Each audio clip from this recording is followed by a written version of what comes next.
This is Optimal Health Daily, episode 1055, A Mindful Eating Ritual by Melani Schweder of abrighterwild.com. And I'm Dr. Neil Malik, reading you some of the most popular health and fitness blogs out there, with permission from the websites, of course. And if you want some extra inspiration in your life, come by our Instagram profile. You can search for Old Podcast on Instagram to find us, and we'll be doing some book giveaways there soon, too. Now, it's the middle of the week, it's Wednesday, and like I do every Wednesday, I wanted to provide you with some inspiration. Now, today's inspirational quote was one that really struck me. It was because it reminded me of a conversation I had with my supervisor a while back. I had received the results of my scheduled performance evaluation, and I was meeting with one of my superiors to discuss it. Now, this is standard practice. I wasn't in trouble or anything. But near the end of our discussion, I said to them, "I hope I can continue to make you proud." And their response to me was so perfect. They said, "Don't worry about making me proud. Make yourself proud." And it was like at that moment, I was struck by lightning. In that instant, it completely transformed the way I saw what I do and why I do it. Now, every time I respond to a student's email or deliver a lecture or plan my course syllabi, I think, will this make me proud? Believe it or not, that's not actually the inspirational quote I wanted to share with you. But this whole situation reminded me of an inspirational quote that I just so happened to encounter. So here we go. Quote, "Never mind what others do. Do better than yourself. Beat your own record from day to day. And then you are a success." William J. H. Butker. All right, and with that, let's get right to our post today as we optimize your life. A Mindful Eating Ritual by Melani Schweder of abrighterwild.com. When it comes to food, many of us have a whole host of complicated feelings. In our culture, food has a lot of baggage, weighed down by moralistic judgments and addictive dynamics. We've all been separated into camps based upon our food choices, pitting us against each other in a battle over body image, weight, health, environmentalism, and other serious subjects. It's no wonder that so many people rush through their meals, trying not to think too much about what they're eating or where it came from. We have a very sad disconnect from our food and our meal times, and this only contributes to our feelings of emptiness. There will probably always be strong opinions about food in our society, but we can choose to what extent we will allow other people's food politics to affect our personal choices.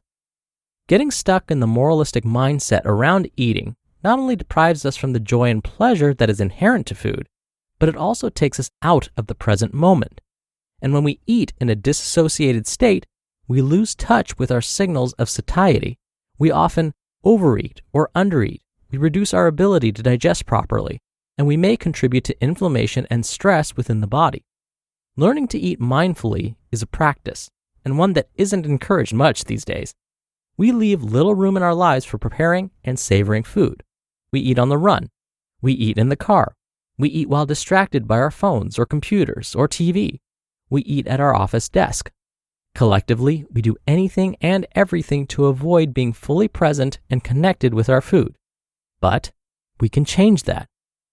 Eating mindfully used to be the norm before the industrial age, before convenience and packaged foods, and before work became a priority.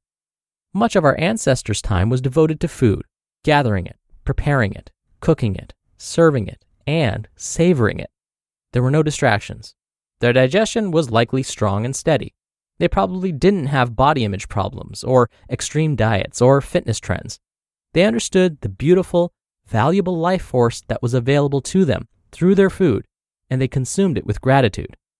While we may never be able to recreate an ancestral meal exactly, we can practice rituals of mindful eating, and this may start a ripple effect, allowing us to see our food with new eyes.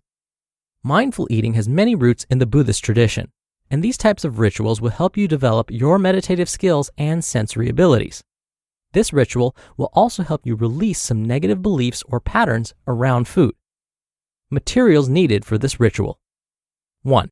A simple piece of food that you really love. A piece of fruit, a piece of chocolate, or a cookie perhaps. 2. A quiet place to sit and savor. Instructions for this ritual. 1. Find a place for this ritual where you can sit down comfortably and won't be disturbed. Turn off all distractions. Set your food on a clean plate or in a clean bowl in front of you. Bonus points for breaking out your most beautiful dishes for this practice. 2. Close your eyes and take 3 deep breaths. Optional. Do the closing the circuit breath exercise. 3. Give thanks for the food in front of you. Think about where it came from and all the things that had to happen to get it to your plate today. Think about the sun, the rain, the soil, and all other resources it required to grow that food, and all the people who were part of the chain, bringing this food to you. You may express your gratitude silently or aloud. 4. With your eyes still closed, pick up the piece of food. Turn it over in your hands. Notice the texture and sensation. Make observations about the shape, the feel, and the size of that piece of food. 5. Open your eyes and take in the sight of your food. Really getting close here. Notice the tiny details on every inch of your food. Appreciate the structure, pattern, the color, and the beauty. 6. Next, bring it up to your nose. Inhale the scent of this food. Notice the subtle smells as you move it back and forth under your nose. 7. Next, you may cut, break, or otherwise prep your piece of food. Pay special attention to the sounds. Notice what it sounds like as it is being opened, sliced, or pulled apart. 8. Now, slowly bring the food up to your lips.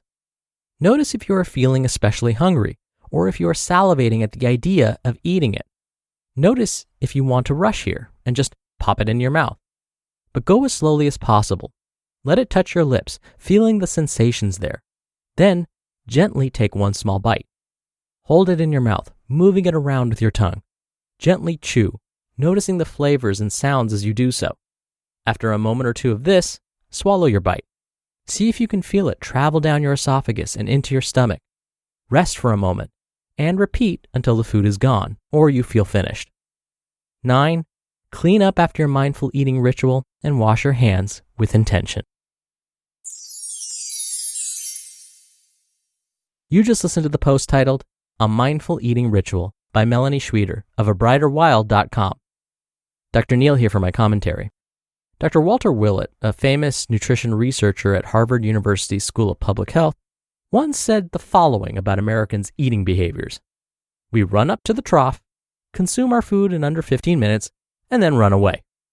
Basically, he's saying we are not mindful, and it's almost as if we see food as the enemy. It's the thing that prevents us from reaching our weight loss goals.